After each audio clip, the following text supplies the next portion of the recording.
பிள்ளையார், யானைமுகன் இப்படி நிறைய பேர் இருந்தாலும் இவர் தான் இந்த உலகத்துல முதல்ல வணங்கப்பட வேண்டிய கடவுள்னு சொன்னா அது விநாயகர் மட்டும்தான். மனித உடம்புல யானை முகம் வச்சு ஒரு வித்தியாசமான உருவம். இந்த உருவத்தோட பின்னாடி ஒரு மிகப்பெரிய புராண கதையை இருக்கு. ஒரு நாள் பார்வதி தேவி மஞ்சள்ல ஒரு சின்ன சிலையை செஞ்சு அதுக்கு உயிர் கொடுத்தாங்க. அந்த பையனை தான் தன்னோட மாளிகைக்கு காவலாளியா நிற்க வச்சுட்டு பார்வதி தேவி குளிக்க போனாங்க.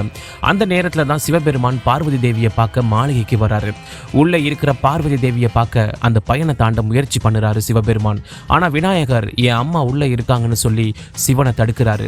கோபப்பட்ட சிவன் திரிசூலத்தால் விநாயகரோட தலையை வெட்டிடுறாரு. இதை கேட்டு பார்வதி தேவி ரொம்ப கோபமா தன்னோட மகன் மீண்டும் உயிரோட வேணும்னு சொல்லி சிவனை வற்புறுத்துறாங்க. வேற வழி இல்லாம சிவன் தன்னோட சேனையை பூமிக்கு அனுப்பி யாராவது வடக்கு முகமா படுத்து இருக்காங்களான்னு பார்க்க சொல்றாரு. அந்த சமயம் மனிதர்கள் யாருமே கிடைக்கல. ஆனா ஒரு யானை தான் கிடைச்சது. அந்த யானையோட தலையை எடுத்து வந்து விநாயகருக்கு பொருத்தி சிவன் உயிர் கொடுக்கிறாரு.